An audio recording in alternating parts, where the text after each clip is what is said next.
foi a última vez que você viu no cinema um paciente com um transtorno mental se dando bem?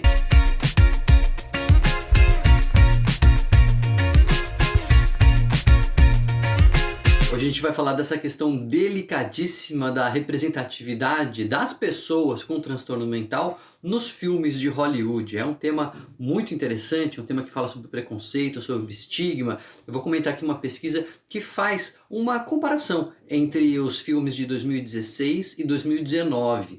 Será que Hollywood aprendeu alguma coisa nesse caminho? Como é que evoluiu a representação das pessoas com transtornos mentais nos filmes e como está hoje em dia, ou pelo menos em 2019, né, a data mais recente onde foi feito esse estudo. A gente vai falar tudo isso assim que você, claro, se inscrever aqui no canal, já deixar seu like se esses temas são interessantes para você. Indo diretamente para a pesquisa, ela é muito interessante, ela foi feita pela Universidade da Carolina do Sul, né, nos Estados Unidos, e ela usa uma métrica de representatividade no cinema que é usada também para outras minorias, é usada para mulheres, que vê não só a presença daquela pessoa no filme, mas se ela interage minimamente, de alguma forma, você tem pelo menos alguma fala que seja no filme. E o que eles descobriram? Que nos 200 filmes que eles analisaram, os 100 mais vistos, né, os 100 top de bilheteria de 2016 e de 2019, apenas 1,5% dos filmes tem alguma pessoa com transtorno mental que participe da trama de alguma maneira, que tenha pelo menos uma fala.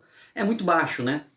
Claro, ninguém é obrigado a pôr uma pessoa com transtorno mental no seu filme. Você não é obrigado a tratar de um tema ou de outro tema, não tem que ter cota para pessoas com transtorno mental, mas isso não é nem tanto para apontar que a negligência de Hollywood necessariamente, mas aponta, eu acho que o reflexo da nossa sociedade ao tratar do tema, né? Hollywood faz filmes sobre um monte de coisa, faz filmes olhando para a realidade, e quando a gente olha para a realidade tem aí 25% das pessoas com transtornos mentais, mas aí a gente não gosta muito de tratar disso, a gente não gosta muito de tocar nesse assunto. Acho que é disso que a pesquisa fala em primeiro lugar. Mas não é só isso. Tem algumas coisas bastante preocupantes que foram detectadas nessa pesquisa.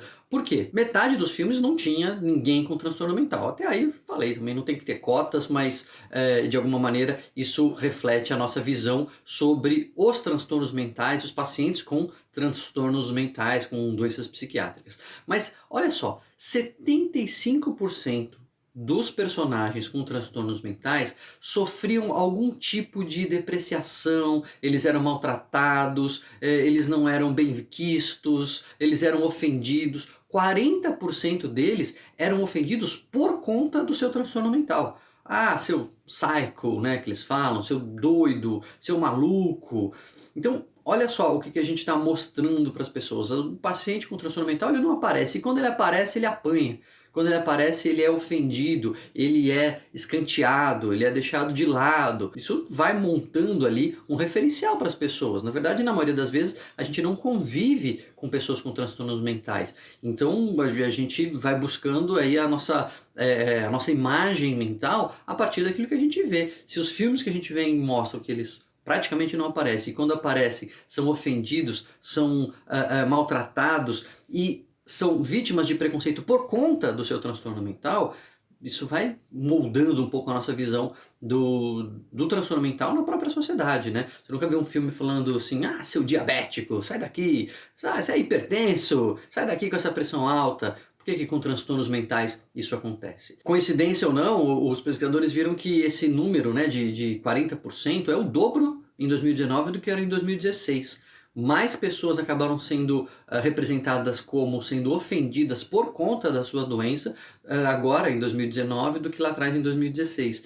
Então, de alguma maneira, Hollywood desaprendeu nesse período algumas coisas. Só que o pior de tudo para mim, eu acho que o mais negativo, mais estimulador de preconceito, o que mais fomenta estigma, é a representação da violência. E aqui a gente tem um problema muito grande. Mais de 50% dos pacientes ou dos personagens que têm algum transtorno mental no filme são retratados sendo violentos, sendo agressivos, cometendo atos de violência. É muito estigmatizante isso, né? De novo, então a pessoa no dia a dia não convive com paciente com transtorno mental. Vai no cinema, não vê ninguém com transtorno mental. Quando vê, 50%, mais de 50% a chance de ver alguém sendo agressivo, alguém sendo violento. E aqui a gente tem que pensar que transtorno mental não torna a pessoa mais violenta. Claro, tem doenças que não estão tratadas, em momento de crise a pessoa pode ficar agitada, existe isso. Mas, gente, é a minoria da minoria da minoria. A gente está falando desde depressão, pânico, ansiedade, Alzheimer, deficiência intelectual, síndrome de Tourette, toque.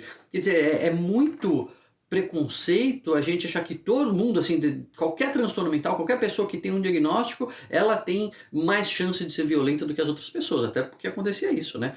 Se alguém era violento no filme, é muito mais chance de ser alguém com transtorno mental do que não. E quando a pessoa tem transtorno mental, então aí a chance de ela aparecer, ser retratada como violenta é muito maior, o que não é verdade. Na prática, os nossos pacientes eles não têm mais chance de ser violentos. Aliás, eles têm até mais chance de sofrer violência.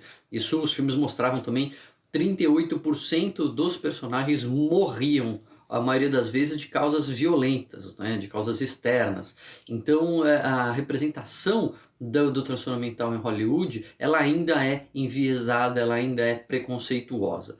A única coisa boa, e isso eu cheguei a reparar também nos filmes que venho assistindo, né, ao longo da vida, de 2016 para 2019 aumentou, e eu tenho percebido isso, não sei se você percebeu também, aumentou o número de personagens que é retratado buscando tratamento. Seja tomando remédio, buscando terapia. Eu lembro que isso me chamou muito a atenção no filme O Lado Bom da Vida, né? O remédio ele é quase um protagonista também, o tratamento é um protagonista do filme. Falei, poxa, alguma coisa está mudando aí.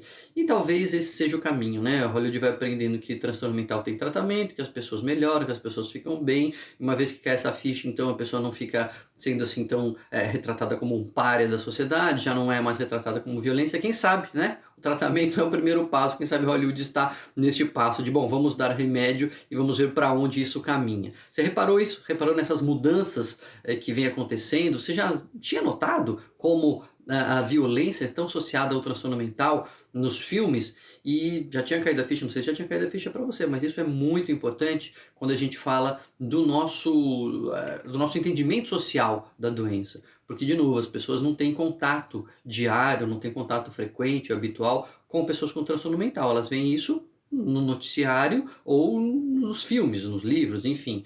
E no noticiário, claro, só aparece notícia ruim, então está sempre associando o transtorno mental a algum problema. E se Hollywood também faz a mesma coisa, se os filmes também fazem essa associação, as pessoas vão compreensivelmente ter preconceito. E a gente precisa combater esse preconceito. Estou aqui para lembrar, pacientes com transtornos mentais não são violentos. Conta pra mim aí o que você achou, já tinha visto isso, já tinha reparado, qual o filme que você recomenda aí pra gente assistir pra combater esse preconceito. E não se esquece de se inscrever no canal, deixar o seu like e dar aquela maratonada, porque você sabe, recomendação de filme, recomendação de livro, discussão sobre transtornos mentais, aqui não falta.